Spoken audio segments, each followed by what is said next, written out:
नमस्कार, स्वागत है एक बार फिर से आप सभी का हमारे बेहद खास पेशकश रंग को मंच चाहिए। रंगमंच समाज का आईना है जो कभी समाज का दर्द बयां करता है तो कभी समाज को दिशा प्रदान करने का काम करता है। लेकिन वर्तमान परिवेश में रंगमंच खुद दिशाहीन नजर आता है और इसके लिए कोई एक पक्ष जिम्मेदार नहीं है। इसके लिए जिम्मेदार हैं हम सब जो इसके इतिहास और अस्तित्व को बचा नहीं रख पा रहे हैं। क्यों दर्शक दीर्घा अब रही नहीं, या दर्शकों को खींचने वाले नाटककार अब नहीं रहे, या फिर नव रंगकर्मी इसे सिनेमा या टीवी में जाने की सीढ़ी मानकर चल रहे हैं, या फिर प्रशासनिक अधोसंरचना इसके लिए जिम्मेदार है। आइए जानते हैं हमारी खास पेशकश के जरिए रंग में मंच चाहिए तभी तो रंगकर्म जिंदा रह पाएगा। कौन से वो कारक हैं जो आज रंगमंच को इस हालत में लाने के लिए जिम्मेदार हैं। हमारे साथ में बेहद खास मेहमान जुड़ेंगे, चर्चा करेंगे, लेकिन पहले हमारी सहयोगी की ये रिपोर्ट देखिए।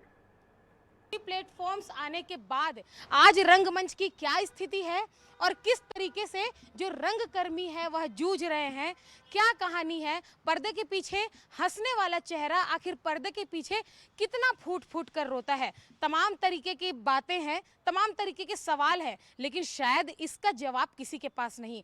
आज के इस खास रिपोर्ट में हम आपको रंगमंच और रंगकर्मियों की वास्तविकता से रूबरू करवाएंगे। देखिए इस खास रिपोर्ट में।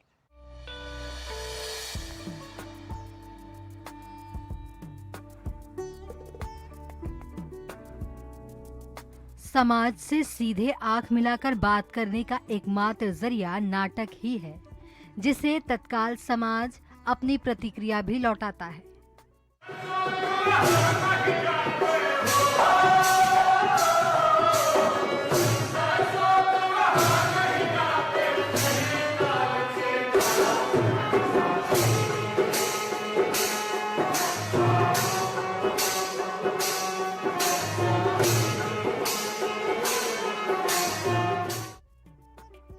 नाटक एक ऐसा दर्पण है जिसमें हमारे समय के अंधेरों उजालों के अक्ष बहुत साफ दिखाई देते हैं। ऐसा ईमानदार आईना जो सच्ची राहों पर चलना सिखाता है। यही खासियत उसे दुनिया से जोड़ती है और जिम्मेदार भी बनाती है। तभी तो रविंद्रनाथ टैगोर से लेकर हबीब तनवीर जैसे जीवट और जुझारू रंगकर्मियों ने विश्व रंगमंच में अपने आप को स्थापित किया। लेकिन अब रंगमंच और रंगकर्मियों का अस्तित्व ही खतरे में दिखाई देने लगा है। आज छत्तीसगढ़ में अगर रंगमंच और रंगकर्मी की बात करें तो इसकी स्थिति कुछ खास सही नहीं है। कहीं उनके लिए मंच नहीं है तो कहीं मंच प्रदान करने वाले लोगों की कमी है। आज छत्तीसगढ़ में जितने भी जो रंगकर्मी हैं, रंगमंच के जो चेहरे हैं, कहीं ना कहीं वह धूमिल होते नजर आ रहे हैं। इस हंसती दुनिया और इस रंगीन पर्दे के पीछे कहीं ना कहीं जो रंगकर्मियों का भविष्य है वह अंधकार में जाता नजर आ रहा है। रंगकर्म की स्थिति भी अच्छी है। रंगकर्मियों को हाँ, जो स्थिति पूरे देश में सबकी खराब है, जिसे सब जूझ रहे हैं, उससे रंगकर्मी भी इसी समाज का हिस्सा है। जिस तरह से महाराष्ट्र की आप बात करेंगे, पश्चिम बंगाल की बात करेंगे, तो वहाँ पर एक लगातार थिएटर की एक परंपरा है। वो परंपरा हमारे यहाँ नहीं है। उस परंपरा को यदि हम विकसित करते हैं और वीकेंड थिएटर लगातार करते हैं तो हमारा दर्शक जो बंधा हुआ है वो आएगा। अभी उसको ये पता नहीं है कि हर हफ्ते थिएटर होगा कि नहीं होगा, नाटक होंगे कि नहीं होंगे। दुर्भाग्य ये है कि रंगमंच से अभिनेता ही गायब है। अभिनेता यहाँ आता है, एक दो ड्रामे में काम करता है, उसके बाद उसको सिनेमा या टीवी सीरियल या जो है ओटीटी प्लेटफॉर्म के कुछ सीरियल हैं उसमें काम मिल जाता है और वो जो है रंगमंच से गायब हो जाता है। और आधा अधूरा सीखा हुआ, आधी अधूरी जानकारी से वो काम करना शुरू कर देता है। जबकि सिनेमा जो है बहुत तकनीकी माध्यम है और रंगमंच जो है और सिनेमा में यही अंतर है कि वो जो है एक तकनीकी मामला है सिनेमा, और रंगमंच में जो है आपको डेली अपने आप को सुधारने का मौका मिलता है। जीवन के रंगों को दिखाने के लिए मंच की जरूरत है, तभी रंगमंच की सार्थकता पूर्ण हो पाएगी। मोनिका दुबे, INS 24/7, रायपुर।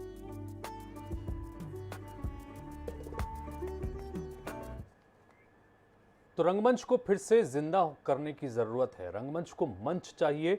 सवाल हम यही कर रहे हैं कि आखिर जिस तरह की हालात में इस वक्त रंगमंच गुजर रहा है उसके लिए कौन जिम्मेदार है? और क्या जो वर्तमान परिवेश है उसमें हम ये उम्मीद करें कि एक बार फिर से रंगमंच पुनः अपने उसी रंगों के साथ हमें नजर आएगा जैसा किसी समय में चमका करता था? इस पर बातचीत करने के लिए बेहद खास मेहमान हमारे साथ में जुड़ रहे हैं।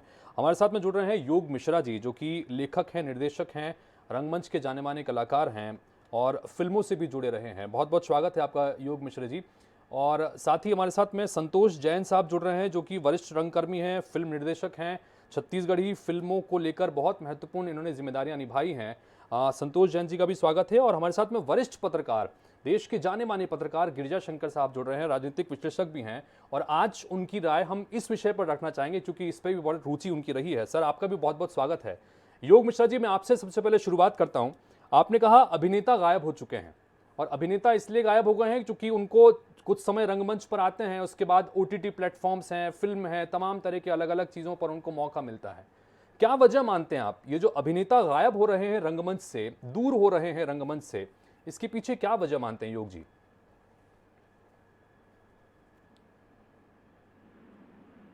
हेलो जी योग जी। हेलो जी हेलो हेलो जी योग जी, आप सुन पा रहे हैं? आपको बताइए अपनी बात रखिए। हाँ हाँ, मैं आपकी बात नहीं सुन पाया। जी योग जो मिश्रा है, जी, मेरा कट सवाल गया ये था कि अभी आपने हमारी रिपोर्ट हमने देखा, उसमें आपने कहा कि रंगमंच से अभिनेता गायब होते जा रहे हैं, या यूं कहें कि कुछ समय के लिए आते हैं, आधी अधूरी जानकारी लेते हैं, उसके बाद फिल्मों की तरफ या टीवी की तरफ या OTT प्लेटफॉर्म की तरफ रुख कर लेते हैं। क्या वजह मानते हैं, चूंकि आप स्वयं बहुत सक्रिय रूप से रंगमंच से जुड़े रहे हैं, ये अभिनेता जो दूर होते जा रहे हैं अभिनेता रंगमंच से, क्या वजह मानते हैं? क्या कुछ ऐसे कारक हैं? सबसे महत्वपूर्ण कारक तो यही है कि जो है रंगकर्मियों को हमारे छत्तीसगढ़ में प्रदर्शन करने के लिए कोई जगह नहीं है अभी तक, क्योंकि अभिव्यक्ति की छटपटाहट से ही कला का जन्म होता है, और अभिव्यक्त करने के लिए ही जो मध्यम जो है श्रेणी के जो मध्यम वर्गीय जो हमारे नागरिक हैं, उनके जो युवा हैं, वो जो है रंगमंच की तरफ आते हैं, और जो है रंगमंच में वो महीनों मेहनत करने के बाद अगर एक ड्रामा तैयार भी करते हैं तो उसको प्रस्तुति करने के लिए जगह नहीं मिलती। जैसे हमारे छत्तीसगढ़ में अभी तक कोई ऐसा एक भी ऑडिटोरियम नहीं है जहां रंगकर्मी जाकर जो है सारी सुविधाओं के साथ रंगमंच प्रस्तुत कर सके, क्योंकि हर कला के लिए जो मूलभूत जरूरत होती है प्रदर्शन के लिए, प्रस्तुति के लिए, अभिव्यक्ति के लिए, वो जरूरी है। उसके बिना अगर आप प्रदर्शन करते हैं तो कुछ ना कुछ खामी रह जाती है। ऑडियंस तक वो बात जिस तरीके से पहुंचनी चाहिए वो नहीं पहुंच पाती। हम लोग यहाँ पर महीनों नाटक में अपना समय लगाते हैं, लेकिन प्रदर्शन के लिए कोई जगह हमारे पास हासिल नहीं है। जो जगह है वो बहुत डिस्टर्बिंग है। और या तो अभी जनमंच जो है एक टेरिस थिएटर है जहां हम लोग जाके करते हैं, नाटक का प्रदर्शन करने जाते हैं, लेकिन वहां तक दर्शक पहुंचते नहीं है। तो सबसे महत्वपूर्ण बात यही है कि अगर आप अभिव्यक्ति के लिए जो है स्थान नहीं देंगे तो धीरे धीरे कलाएं तो मृत होते जाएंगी। अभी जो हमारे यहाँ जो बड़े वरिष्ठ रंगकर्मी थे वो धीरे धीरे रंगमंच से इसलिए दूर होते जा रहे हैं कि जो है उनको प्रस्तुति की जगह नहीं मिल पा रही है, वो अपने आप को प्रस्तुत नहीं कर पा रहे हैं उस हिसाब से। ठीक बात है। बहुत महत्वपूर्ण बात यहाँ पर कही कि कम से कम कला का प्रदर्शन करने के लिए प्रॉपर तरीके से रंगमंच जहाँ पर सज सके, जहाँ पर जाकर आप थिएटर से चीज़ों को कर सकें, वैसी प्रॉपर जगह की ज़रूरत पड़ती है, वो उसकी कमी महसूस की जाती है। और साथ ही दर्शक भी इस वजह से दूर होता जा रहा है। अभिनेता जो इससे जुड़ते हैं वो भी कहीं ना कहीं इसमें आर्थिक पक्ष भी एक महत्वपूर्ण है, चीज़ें हैं। गिरिजा शंकर जी, मैं आपसे जानना चाहूँगा कि कभी एक दौर था मध्य प्रदेश छत्तीसगढ़ के संदर्भ में ही अगर हम बात करें, हबीब तनवीर साहब जैसे व्यक्ति जिन्होंने विदेशों से इस कला को सीख कर आए थे, लेकिन जब वो छत्तीसगढ़ पहुंचे, मध्य प्रदेश पहुंचे, नया थिएटर का जन्म हुआ, और उसके बाद उन्होंने ये बात कही थी कि जब मैं इन लोगों के बीच पहुंचा हूं, इन कलाकारों के बीच पहुंचा हूं, तब मुझे असल में एहसास हो रहा है कि रंगकर्म क्या चीज़ है, थिएटर की क्या ताकत है, और उसके बाद नया थिएटर ने क्या कुछ किया, ये इतिहास के पन्नों में दर्ज है। लेकिन आज वर्तमान स्थिति में हम रंगकर्म को सिर्फ नाम गाहे बगाहे पर देखते हैं। योग मिश्रा जैसे कुछ कलाकार या कुछ ऐसे कलाकार जो जीवटता के साथ लगे हुए हैं, लेकिन आम लोग उससे दूर होते जा रहे हैं। क्या वजह मानते हैं सर? सर, आपकी आवाज नहीं सुन पा रहे हैं, शायद म्यूट है सर।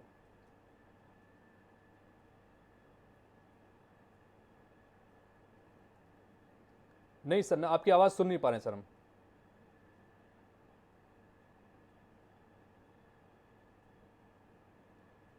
सर कुछ तकनीकी दिक्कत है, मैं उससे दूर करने की कोशिश करता हूँ, फिर आपके पास लौटता हूँ सर। इस बीच हमारे साथ में संतोष जैन जी भी जुड़े हुए हैं, वरिष्ठ रंगकर्मी हैं, फिल्म निर्देशक हैं, छत्तीसगढ़ी फिल्मों के लिए बहुत समय से जुड़े हुए हैं, बहुत कुछ काम कर रहे हैं। संतोष जैन साहब, क्या कहेंगे रंगकर्म की स्थितियों को देखते हुए, खासतौर पर छत्तीसगढ़ में, छत्तीसगढ़ के लोक कलाकारों की स्थिति और यहाँ के रंगकर्मियों की स्थिति, क्या कहेंगे सर? देखिए, दुर्भाग्य की बात है कि जिस छत्तीसगढ़ के सरगुजा में रामगिरी पर्वत में विश्व की पुरानी नाट्यशालाओं में से एक स्थापित है, जहां हबीब तनवीर की जो कर्म भूमि है, उस छत्तीसगढ़ में आज कलाकारों को अपना परफॉर्मेंस करने के लिए यहाँ पे मंच उपलब्ध नहीं। आप रायपुर की स्थिति ले, दीनदयाल ऑडिटोरियम बना है, लेकिन उसमें एक सामान्य नाटक वाला नाटक कर नहीं सकता है। जीएन पांडे स्कूल है यहाँ पर, जिसको बनाया जा सकता है, लेकिन किसी का ध्यान नहीं है। जीएन पांडे स्कूल भी बहुत अच्छा मंच है, कुर्सियां लगी हुई है, लेकिन होता नहीं है। देखिए, मेरा सीधे से मानना है, आप मैं गिरिजा शंकर जी जैसे की बात लूं, जी जी, एक नेहरू शंकर कुमारी में, हाँ, तो देश बंधु में बहुत लंबी चौड़ी समीक्षा हुआ करती थी। जी जी, तो उस समय नाटक हुआ भी करते थे, समीक्षा भी हुआ करती थी। हाँ, आज नाटक पर समीक्षा हो तो दूर की बात है कि आज खेलना भी बहुत मुश्किल हो गया। देखिए, नाटक दो तरीके के होते हैं, एक वो नाटक जिसको मंच चाहिए और एक वो नाटक जिसको सड़क चाहिए। सड़क नाटकों पे नुक्कड़ नाटक बहुत हुए हैं छत्तीसगढ़ में। मेरा खुद मुर्गी वाला नाटक बहुत सैकड़ों बार खेला गया, मैंने खेला है, लेकिन मंच में जो नाटक खेले जाते हैं वो नाटक दूसरे प्रकृति के होते हैं। आज छत्तीसगढ़ की अगर हम बात करें, जैसे आपका भोपाल में रवींद्र भवन वगैरह है ना, और भी पृथ्वी थिएटर्स वगैरह है, आज उनके मुकाबले आज रायपुर में ही राजधानी की बात करें तो यहाँ पर कोई ऐसा सड्डू को छोड़ दीजिए, सड्डू तो निजी सुभाष मिश्रा ने बनाया है, हाँ, लेकिन सरकार एक निजी व्यक्ति ने जो बनाया उतना भी मंच हमको देने के योग्य नहीं है। यहाँ पर संस्कृति विभाग का जो मंच है उसमें आज भी पाल पर्दे और माइक वाइक की सबकी व्यवस्था करनी पड़ती है, वो पक्का बन नहीं पाया। दीनदयाल ऑडिटोरियम हमारे काम का नहीं है। जीएन पांडे स्कूल में नाटक हो सकता है, लेकिन वहां पर थोड़े पाल पर्दे विंग वगैरह बन जाए तो वहां भी हो सकता है। तो ये दुर्भाग्य की बात है।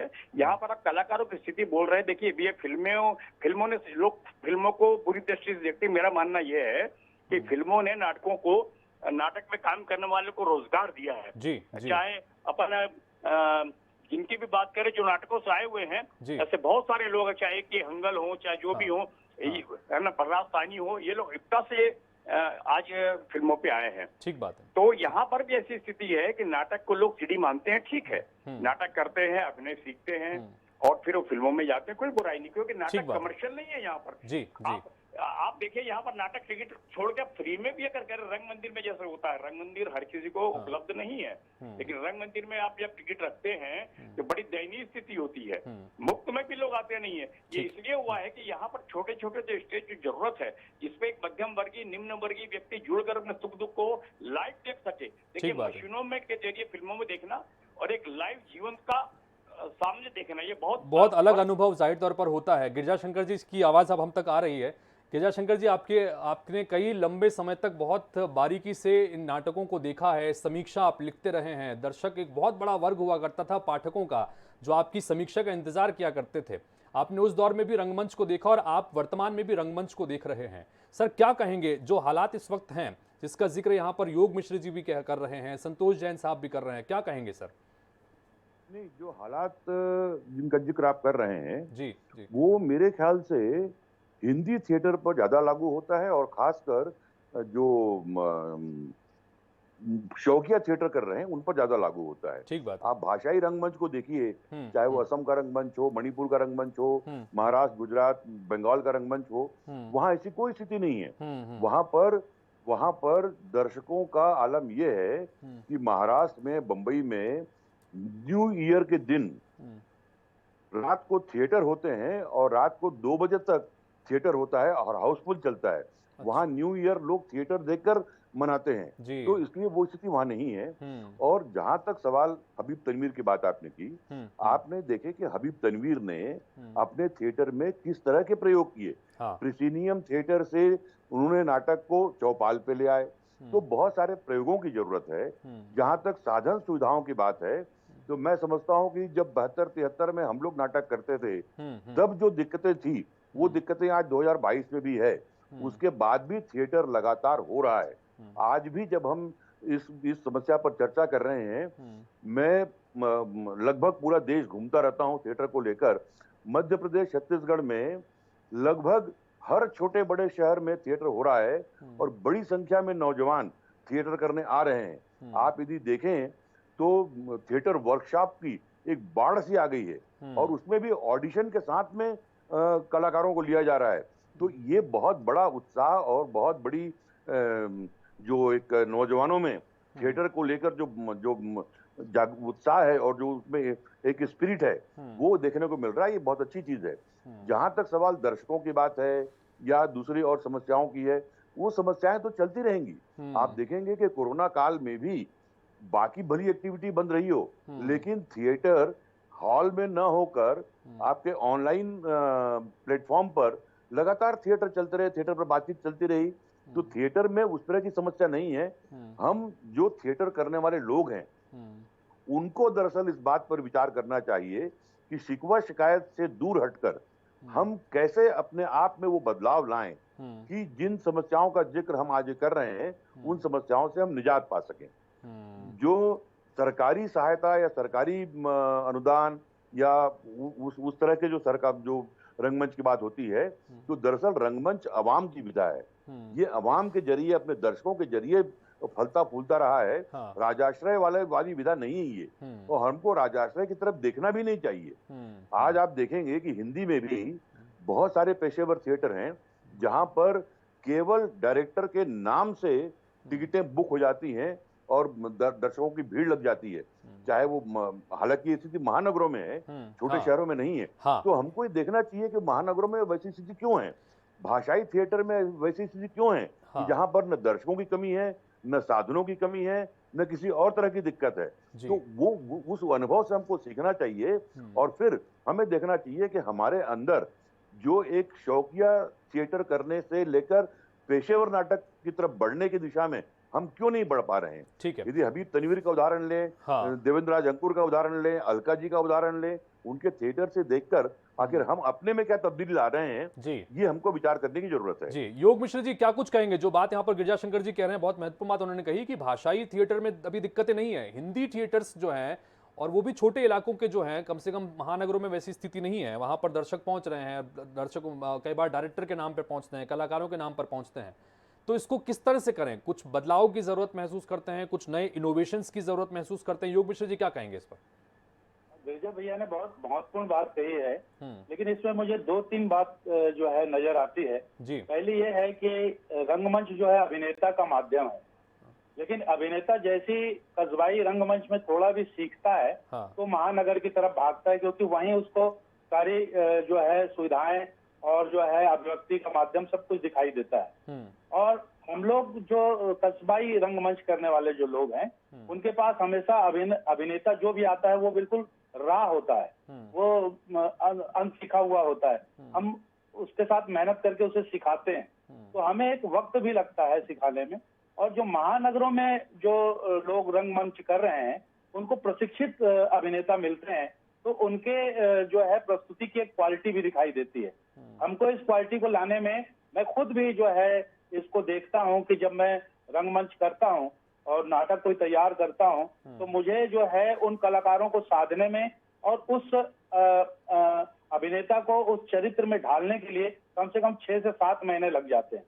और वही महानगर में 1-1.5 महीने में वो बेहतरीन नाटक तैयार कर लेते हैं, क्योंकि उनके पास प्रशिक्षित अभिनेता होते हैं जो रंगमंच की जो बारीकियां हैं, जो उसका जरूरतें हैं, उन सब चीज को टूल्स हैं जो अभिनेताओं के अभिनय के, वो सब से वाकिफ रहते हैं, तो उनका निखर के अभिनय दिखाई देता है।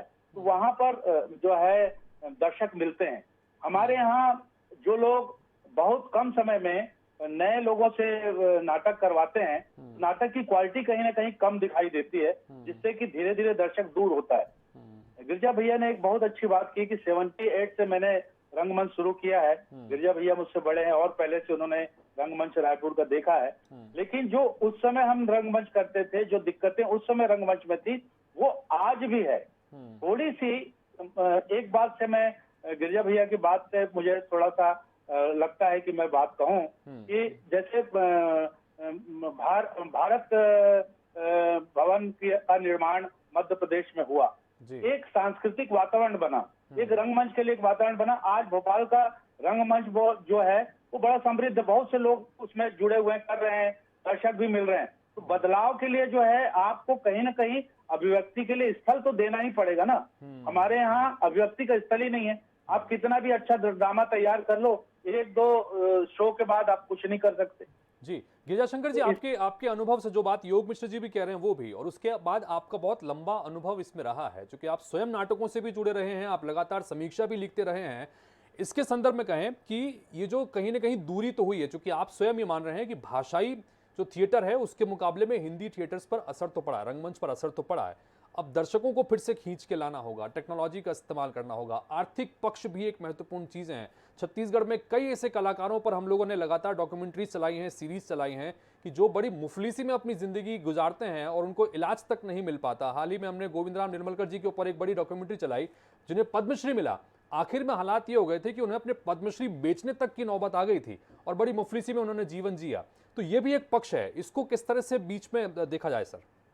नहीं, देखिए, जहां तक सवाल जो मैंने कहा कि जो हालात 72-73 में थे वो आज भी हैं, और उसके बाद भी बड़ी संख्या में नौजवान थिएटर की तरफ आकर्षित हो रहे हैं, थिएटर जुड़ रहे हैं और थिएटर में काम कर रहे हैं। जी। अब सवाल सिर्फ ये है कि एक नाटक एनएसडी का डायरेक्टर देवेंद्र राज अंकुर उन्हीं नए बच्चों को लेकर नाटक करते हैं और 25,000 से कम लागत में वो नाटक तैयार कर देते हैं। तो हमको दरअसल हमारे अंदर एक जो बदलाव की जरूरत है वो बहुत जरूरी है कि हम कहीं कहीं जो कुछ हमारी चुनौतियां हैं थिएटर की, उन चुनौतियों का मुकाबला करते हुए, यदि मान लीजिए हिंदी के जो कलाकार जो हैं कुछ दिनों थिएटर करने के बाद फिल्मों की तरफ भागते हैं, तो क्या ऐसे हालात भाषाई थिएटर में क्यों नहीं है? वहां भी तो यही दिक्कत है ना। तो दिक्कत दरअसल ये है कि हमको स्वांतः सुखाय के रूप में नाटक करने से उबरना होगा। सबसे पहली बात तो ये है कि नाटक आपको दर्शकों के लिए करना है, दर्शकों को ध्यान में रखकर नाटक करना है, और उसके लिए जो कुछ बदलाव की जरूरत है, चाहे कंटेंट में, चाहे प्रस्तुति में, चाहे कलाकारों के प्रशिक्षण में। यदि कलाकारों को हिंदी थिएटर में पैसा न सही, थोड़ी बहुत मान सम्मान या उनकी एक पहचान मिले, वो नहीं जाएंगे थिएटर छोड़कर। आज आलम ये है कि जो ऐसे कलाकार जो 10, 12, 15 नाटकों में काम कर चुके हैं, उनको कोई नहीं जानता, उनकी कोई पहचान नहीं बना पाए हम। तो दरअसल आपको उन कलाकारों के साथ में काम करते हुए उनको नाटक में वो कैसे कंटिन्यू करें, कैसे टिके रहें, इस पर बात का काम करने की जरूरत है। और नाटक को आप स्वांतः सुखाय का माध्यम मत बनाइए। शौकिया थिएटर की बुनियाद है, लेकिन उस बुनियाद पर ही टिके रहेंगे तो आगे नहीं बढ़ पाएंगे। शौकिया थिएटर से आगे बढ़कर आपको पेशेवर थिएटर की तरफ आगे बढ़ना होगा। बहुत महत्वपूर्ण बात। संतोष जैन साहब क्या कुछ कहेंगे? जैसे अब जो दोनों बात निकली यहाँ पर, योग मिश्र जी ने भी कमोबेश वही बात कही कि छत्तीसगढ़ में कहीं ना कहीं एक माहौल का इंतजार है, कम से कम जगह अच्छी हो, प्रॉपर कम से कम चीजें मिल जाएं ताकि लोग भी जुड़े, आम लोग भी जुड़े और कलाकार भी इससे जुड़े। संतोष जैन साहब क्या कुछ कहेंगे? क्या लब्बो आप निकाला जाए चर्चा का? लौट तो उसी बात पे आ रहा हूँ जी कि आप तैयारी कर लें। अब मुझे एक चीज बताइए कि आपके पास में वाहन है तो आपको पेट्रोल पंप की जरूरत तो पड़ेगी ना। ठीक उसी तरह, क्योंकि हमारा मंदिर मस्जिद गुरुद्वारा जो है वो मंच है। हम अगर कला तैयार करते हैं तो उसको कला का प्रदर्शन भी तो करना है। और देखिए, बहुत लंबा समय लगता है प्रदर्शन करने में। बोलना बहुत आसान है कि महाराष्ट्र में या तो पृथ्वी थिएटर है, या साउथ में जो है, या बंगाल में जो हो रहा है यहाँ भी हो जाए। क्योंकि एक देखिए, हर भाषाई जो अभी जो विजय संगठ जी ने बात की, भाषाई एक सभ्यता संस्कृति होती है। महाराष्ट्र में है, बंगाल में भी है। हमारे यहाँ चूंकि हिंदी बेल्ट छत्तीसगढ़ी का भी आप करते हैं, जैसे चंदनी गोंदा के एक वक्त में जब प्रदर्शन हुआ करता था तो 50-50 हजार पब्लिक आती थी, तो स्टेडियम में किया जाता था। लेकिन आज जो है, अगर हिंदी नाटकों की हम बात करें तो हमको प्रदर्शन के लिए मंच भी तो चाहिए। अभी योग मिश्रा आपके साथ जुड़े हुए हैं, तो पूछिए मंच मांगते हैं तो क्या हाल होता है यहाँ पर? वो रिहर्सल कहाँ करते हैं, वहां भी कुछ दिन करते हैं, फिर भागना पड़ता है। तो ऐसी हालत में अगर देखिए, एक सबसे बड़ा महत्वपूर्ण जो इसका पहलू मैं मानता हूँ, जो आपने भी कहा, आर्थिक पहलू जो है व्यवसायिक पक्ष जो है, अमेचर आर्टिस्ट कितनी बार करेगा ड्रामा, एक बार दो बार। और ये बहुत अच्छी बात है कि यहाँ कम से कम फिल्मों का माहौल बना है। तो वही कलाकार, मैं 100 कलाकारों का नाम बता सकता हूँ जो थिएटर से फिल्मों में आए हैं और उन्हें 1000, 2000, 5000 पर डे मिल रहा है, क्योंकि वो थिएटर से है। तो थिएटर को अगर अपन ये माने कि हमको हमारा ट्रेनिंग इंस्टीट्यूट है, अगर हम ये माने कि प्रदर्शनकारी है और हमको प्रदर्शन करना है, तो बहुत मुश्किल है, क्योंकि मंच नहीं है। मंच मिलेगा तभी तो हम प्रदर्शन करेंगे ना। तो छत्तीसगढ़ की एक बड़ी समस्या तो कम से कम इस चर्चा से निकल के आती है। जी, कलाकार को मिल रहा है लाभ, मैं मानता हूँ कलाकार को नाटक में जुड़ने का लाभ मिल रहा है। हाँ, जी योग मिश्रा जी, संक्षेप में, जी योग मिश्रा संक्षेप में अपनी बात रखिएगा सर, समय की कमी है। और एक बात ये, जो बात अभी यहाँ पर संतोष जैन साहब भी कह रहे थे, दिक्कतें कहाँ आ रही हैं सर, क्या समस्याएं सरकार के पास जाने को लेकर? जी, सबसे महत्वपूर्ण माने कि जो है भारतवर्ष के रंगकर्मी हबीब तनवीर रहे हैं। हबीब तनवीर दिल्ली से जब निकले तो वो जो है भोपाल में अटक गए। वो जो है छत्तीसगढ़ क्यों नहीं आए? क्योंकि छत्तीसगढ़ में कोई सुविधाएं नहीं है रंगकर्मियों के लिए, इसलिए वो भोपाल में रह के रंगकर्म करते रहे। आज भी उनका थिएटर जो है भोपाल में है। वो जो है भोपाल से निकल के रायपुर नहीं आए, जबकि वो चाहते थे रायपुर आना। उसी तरह से सुविधाएं मिली तो भोपाल में जो है भिलाई में रंगकर्मियों को रिहर्सल की सुविधा मिली। वहां पर जो है नेहरू सेंटर बना, तो वहां पर एक रंगमंच जो है अच्छे तेजी से विकसित हुआ। लोगों ने काम किया, बहुत वहां पर नाटक हुए एक जमाने में। अब वहां पर जो है भिलाई कल्चर हाउस जो है उस हिसाब से एक्टिव नहीं है, तो जो है वहां पर रंगकर्म धीरे धीरे कम होता जा रहा है। ऐसा नहीं है कि सरकार जो है थोड़ा सा सुविधा देती है तो कोई भी कला आगे बढ़ती है जी। और हमारे यहाँ जो भी लोग आते हैं वो सिनेमा में काम करने आते हैं, रंगमंच में काम करने कोई नहीं आता। बहुत महत्वपूर्ण बात है कि कहीं ना कहीं इस सोच को, इस अप्रोच को भी बदलने की जरूरत है। इतनी महत्वपूर्ण चर्चा चल रही है, मेरे पास समय की कमी है और कार्यक्रम खत्म करने की इच्छा तो नहीं है, लेकिन फिर भी आप तीनों का बहुत बहुत शुक्रिया इस महत्वपूर्ण विषय पर अपनी बात रखने के लिए। तो कुल मिलाकर रंगमंच के संदर्भ में आज हम बहुत महत्वपूर्ण चर्चा यहाँ पर बहुत ही महत्वपूर्ण मेहमानों के साथ में कर रहे थे। रंग को मंच चाहिए, प्रेक्षागृहों में सन्नाटा पसरा है, कहीं दबी हुई कसकों से फूटता आधा अधूरा उत्साह देखने को मिलता है। तमाम निर्देशों बंदिशों के बीच कलाकार और दर्शक बस ये इशारा कर रहे हैं कि रंगमंच पर नाटक की सांसें बची रहें, रंगमंच का जो पुराना रंग था, जो पुरानी चमक थी, वो फिर से वापस लौट आए। खासतौर पर छत्तीसगढ़ में रंगमंच को फिर से एक नए रंग देने की जरूरत है। उम्मीद करते हैं कि इस कार्यक्रम को देखने के बाद जिम्मेदारों तक ये बात पहुंचे और जिम्मेदारी के साथ, कुछ उम्मीदों के साथ काम इस पर हो सकेगा। इसी उम्मीद के साथ फिलहाल इस पेशकश में इतना ही। नमस्कार।